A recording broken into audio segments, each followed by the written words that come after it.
was just firing as I went into the room. I just started firing. In what direction? In front of me. What was in front of you? My parents. And I remember firing directly at him. I ran around and shot my mom. This is the woman who gave birth to them. This is what they did to their mother. My dad had been molesting me. You killed your father, who was molesting you. Why did you kill your mother? I didn't know what to do with the money. It got to a point where I have all this money and so much pain, I don't know what to do with it. In the heart of Beverly Hills, in a mansion that was the very symbol of the American dream, a nightmare was born. Don't kill my parents. Pardon me? Don't kill my parents. Were they shot? Yes. They were shot? Yes. It began with a frantic 911 call and a scene of unspeakable carnage. A crime so brutal, it was first mistaken for a professional mob hit. At the center of it all were two handsome, grieving sons who seemed to have lost everything. Is generating renewed interest in the notorious case. But the real story wasn't about who pulled the triggers. That fact would soon be confessed. The real story was about the 2 decades of secrets that allegedly loaded the guns. This is a story of 2 trials, 2 juries, and 2 truths. One, a simple tale of greed and parasite. The other, a complex saga of trauma and survival. In the end, the line between victim and monster would blur, leaving a nation to ask a question that still haunts the justice system today. What is the difference between a reason and an excuse? The 911 call comes in just before midnight, August 20th, 1989. Don't kill my parents. Pardon me? Don't kill my parents. Were they shot? Yes. They were shot? Yes. The voice is a raw nerve of panic, a young man's cry cracking under an impossible weight. "Somebody killed my parents," he screams. The operator, trained for chaos, struggles to cut through the hysteria. "Were they shot?" she asks. Were they shot? Yes. They were shot? Yes. The answer is a choked, guttural sob. Yes. On the manicured front lawn of a Beverly Hills mansion, police find 18-year-old Erik Menendez wailing, a boy lost in a storm of grief. Inside, the scene is a slaughterhouse. José and Kitty Menendez are not just dead, they are obliterated, rendered nearly unrecognizable by more than a dozen shotgun blasts while watching television. To the seasoned detectives who walk through the door of 722 North Elm Drive, the sheer, unhinged brutality points to only one thing: a professional, mob-style execution. The 2 surviving sons, handsome, well-spoken, and seemingly shattered, are treated not as suspects, but as the tragic survivors of a nightmare. It was the perfect story.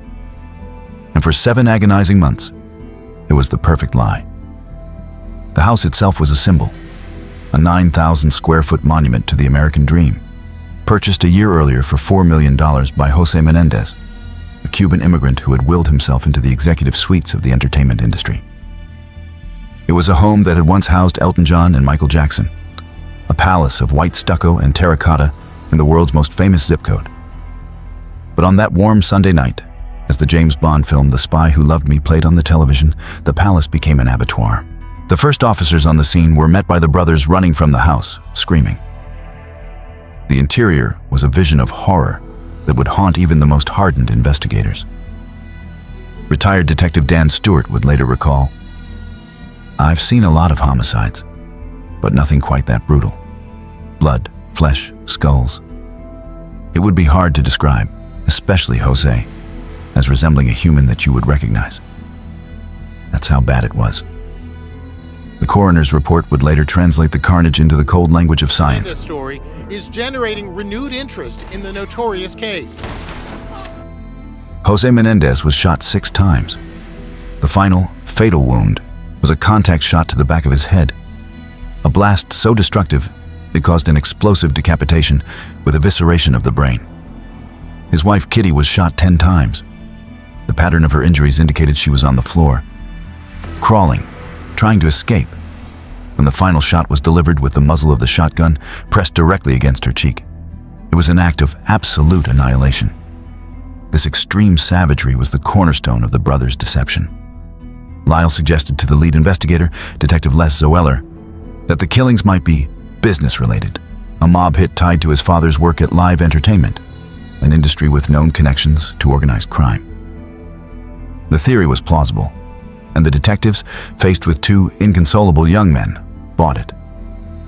In a decision that would later be seen as a catastrophic investigative failure, Detective Tom Edmonds, believing their emotion was genuine, decided against performing gunshot residue tests on their hands.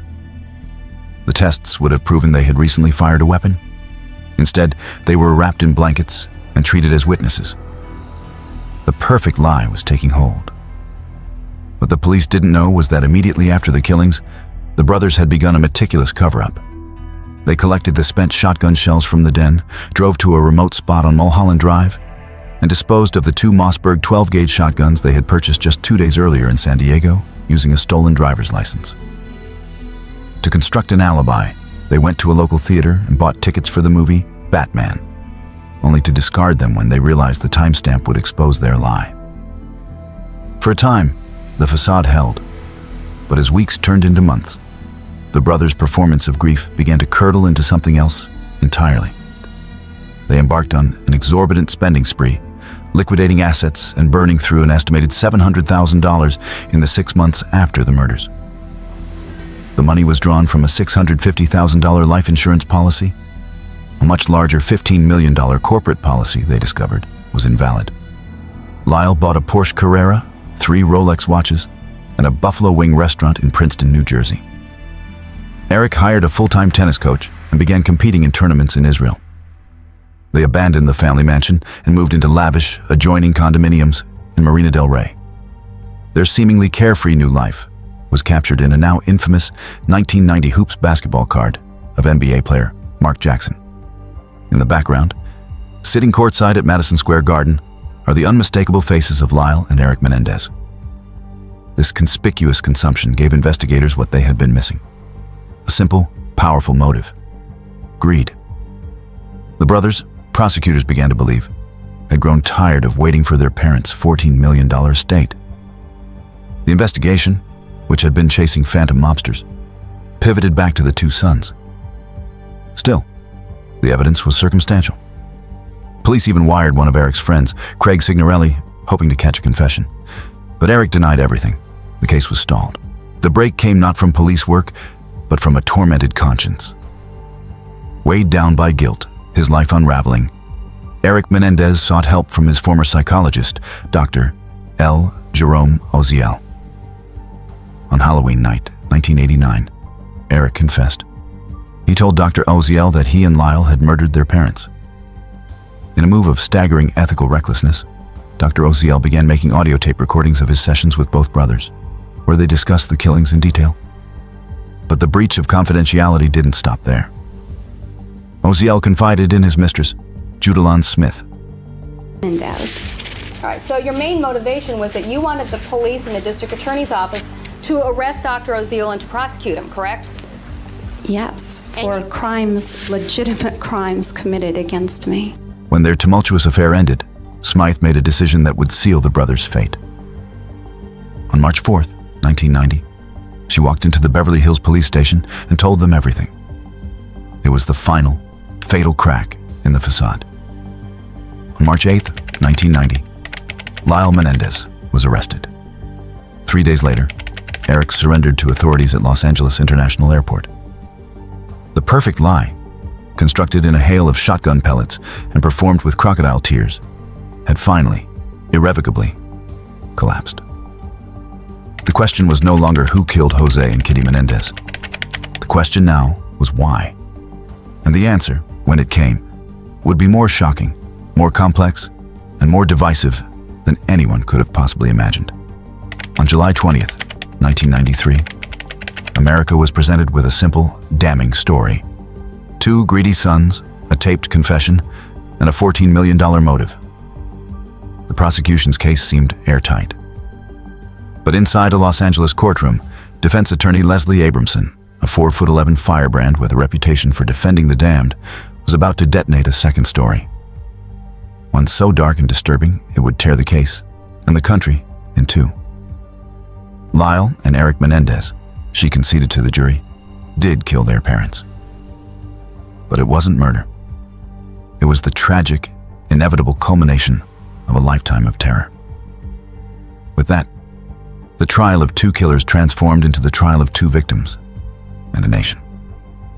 Watching live on the nascent Court TV network was introduced to a defense that would be debated for decades: the abuse excuse. The legal strategy was a radical gambit known as imperfect self-defense. It argued that while the brothers' fear of being killed by their parents may not have been legally reasonable, it was utterly, terrifyingly real to them. The trial, presided over by Judge Stanley M. Weisberg, became a televised referendum on the nature of victimhood, with two separate juries impaneled to weigh two irreconcilable truths. The centerpiece of this new narrative was the raw, agonizing testimony of the brothers themselves. For weeks, they took the stand, and under the careful guidance of their attorneys, Jill Lansing and Leslie Abramson, they unspooled a story of a childhood that was not privileged, but predatory. Lyle, the older brother, testified first. He would massage me, and he would show me. Do the same with him, and I would touch him, and we would undress. He'd have a tube of Vaseline, and he just played with me. He told the jury that his father had begun sexually abusing him at the age of 6. He described what he called object sessions, where his father would lay him on the bed with a tube of Vaseline and just play with me. He broke down, his composure shattering as he recalled the moment he tried to make it stop. I just told him that I didn't want to do this, and that it hurt me. Lyle sobbed. And he said he didn't mean to hurt me, and he loved me. He painted a portrait of his mother, Kitty, not as a protector, but as a cruel, suicidal alcoholic, a woman who was aware of the abuse and, at times, participated in her own campaign of psychological and sexual torment. Then it was Erik's turn. What's going to happen when he told you to get on your knees on the bed? I thought it might have been some sort of sex. Why did you think that? My dad had been molesting me. You killed your He father. testified that the sexual abuse he suffered was relentless, beginning when he was 6 and continuing until he was 18. His dream of escaping to college, he told the jury, was his only lifeline. It was the most important thing in my life, Erik testified, his voice a fragile whisper. It was everything in my life. It was all I thought about. When asked why, his answer was simple and devastating. Because it would end the sex. That's all I thought about. He claimed that just days before the murders, Lyle had finally confronted their parents, leading the brothers to believe their father would kill them to ensure their silence. I thought I was going to die, Erik said of that night. To buttress these claims, the defense called more than 30 witnesses. Teachers, coaches, and family friends described José Menendez as a success-obsessed tyrant who publicly humiliated his sons for any perceived failure. They portrayed Kitty as a deeply depressed and unstable woman, shattered by her husband's constant infidelities. The most powerful corroboration came from their cousin, Diane Vandermolen. She testified that as a teenager, an 8-year-old Lyle had confided in her that he and his dad had been touching each other down there. Vandermolen told the jury she reported it to Kitty, who yanked the boy by the arm and took him back upstairs, silencing the secret for another decade.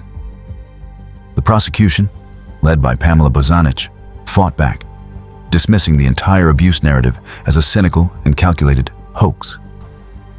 She depicted the brothers as vicious, spoiled brats who had lied to cover their tracks and, when caught, fabricated a story to gain sympathy. In her closing argument, she was withering. Sexual abuse is here to portray the victims as monsters, so you don't care that they are dead, she told the jury. But we don't execute people for being bad parents. The trial took another bizarre turn when the prosecution's star witness, Dr. Jerome Oziel, took the stand, his credibility immediately attacked over his affair with Judalon Smith and his ethically compromised decision to tape the confessions. Then, in a stunning reversal, Smith, the woman who had broken the case, became a witness for the defense. She testified that Oziel had manipulated her, claiming he needed to get them to say incriminating things on a tape so we would have the tape to protect us. To give their narrative a scientific foundation, the defense brought in renowned experts. Dr. William Vickery, a psychiatrist who treated Erik in jail, described him as a suicidal basket case. And Dr. Ann Wolbert Burgess, a pioneering forensic nurse who helped establish the FBI's behavioral science unit, offered a startling reinterpretation of the crime scene. The overkill, she testified, was not evidence of a cold, planned execution. It was the hallmark of a disorganized, emotionally explosive event, consistent with the battered person syndrome she argued the brothers suffered from. After 6 months of testimony that had put an entire family's secret history on trial, the cases went to the 2 juries. The deliberations were agonizing. On January 13, 1994, Judge Weisberg declared a mistrial for Erik after his jury announced it was hopelessly deadlocked. 15 days later, the same thing happened with Lyle's jury. In both cases, jurors were fractured between murder and the lesser charge of manslaughter. The outcome was a stunning failure of the legal system to arrive at a singular truth. The defense had successfully planted a seed of doubt so powerful it had paralyzed 2 juries, leaving a nation divided and guaranteeing that this story was far from over. October 1995. The Menendez brothers returned to court for their retrial, but the world they face is fundamentally different. There is a new prosecutor, a single jury, and a crucial decision from Judge Stanley Weisberg. The television cameras that made the first trial a national spectacle are banned. In the quiet of a cameraless courtroom, the judge makes another, more pivotal ruling. He severely limits the defense's ability to present evidence of abuse, declaring there is insufficient proof that the brothers killed out of fear. With that, the narrative that had deadlocked 2 juries is effectively silenced. This time, the verdict would not be rendered by public opinion, but by the unblinking machinery of the legal system. The second trial was a methodical dismantling of the defense that had captivated the country. The new lead prosecutor, Deputy District Attorney David Kahn, brought a relentless, combative energy to the courtroom. Where the first prosecution team had tried to sidestep the abuse claims, Kahn attacked them head-on, repeatedly branding the entire defense as a calculated and cynical hoax. In his closing argument, his voice dripping with contempt, he was unequivocal. The Menendez defense is a hoax. You should reject their efforts to put the parents on trial and find them guilty of murder. The defense team, which now included attorney Barry Levin for Erik and Charles Gessler for Lyle, found itself fighting with one hand tied behind its back. Judge Weisberg's rulings were devastating. He excluded the testimony of more than 30 of the brothers' friends, teachers, and coaches, deeming their accounts of the family's dysfunction irrelevant. The powerful corroborating stories that had humanized the brothers and demonized their parents in the first trial were now gone. In another critical blow, Judge Weisberg effectively barred the jury from considering a verdict of voluntary manslaughter in the killing of Kitty Menendez. This created a stark, binary choice: convict the brothers of murder or acquit them entirely. Given that they had already admitted to the killings, an acquittal was a legal impossibility.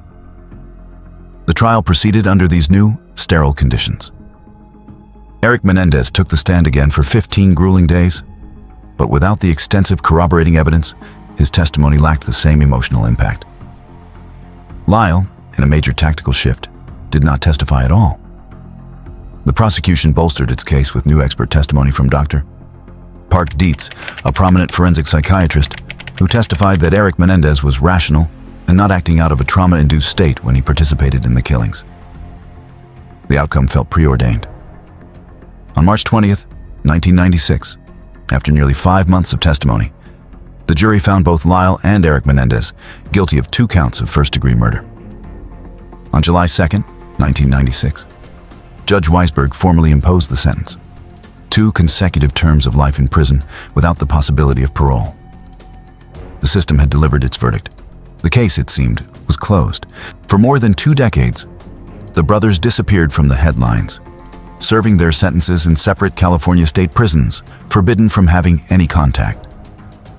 Their legal appeals were systematically denied, culminating in a final rejection by the U.S. Ninth Circuit Court of Appeals in 2005. But outside the prison walls, something unexpected was happening. A cultural re-examination of their case began to take hold. fueled by a new generation on social media platforms like TikTok and a more sophisticated societal understanding of childhood trauma, particularly the sexual abuse of boys. The narrative that had been dismissed as a cynical abuse excuse in the 1990s was now being viewed with fresh empathy. This cultural shift created the backdrop for a stunning legal development. On May 3, 2023, the brothers' new legal team filed a habeas corpus petition seeking to overturn their convictions based on what they argued was newly discovered evidence. The first piece was a copy of a letter written by Erik to his cousin, Andy Cano, in December 1988, 8 months before the murders. In it, Erik appears to allude to ongoing sexual abuse, writing, "I've been trying to avoid Dad. It's still happening, Andy. But it's worse for me now. I can't explain it." The second was a sworn declaration from Roy Rosselló, a former member of the boy band Menudo, who alleged that José Menendez had drugged and sexually assaulted him when he was a teenager. The new evidence set the stage for a political and legal clash. On October 24, 2024, the office of then Los Angeles District Attorney George Gascon, citing a moral and ethical obligation, petitioned the court to hold a resentencing hearing for the brothers. But Gascon's successor, Nathan Hochman, immediately reversed course, filing motions to withdraw the petition and calling the brothers' long-standing claims of self-defense lies. The decision fell to Los Angeles County Superior Court Judge Michael Jessex. After reviewing the filings, he denied Hochman's request, allowing the hearing to proceed. The resentencing hearing took place on May 13th and 14th, 2025. After hearing arguments and virtual testimony from the brothers, who had been reunited in the same prison in 2018, Judge Jessex issued a landmark ruling. He resentenced both Lyle and Erik Menendez, changing their original sentence of life without parole to 50 years to life. Because they had already served over 34 years, the ruling made them immediately eligible for parole consideration. In his decision, Judge Jessex acknowledged the horrific nature of their crime, but also noted the overwhelming support for their release from corrections officials. He stated, "I'm not suggesting they should be released. It's not for me to decide. I do believe they have done enough over the last 35 years that they should get that chance." After decades of legal finality, the door to freedom had been unexpectedly pushed ajar. The brothers are scheduled for their first ever parole suitability hearings in August 2025, where the final decision regarding their release will be made. The verdict of the system, once thought to be absolute, was now subject to a new and final appeal, not just to the law, but to the possibility of mercy.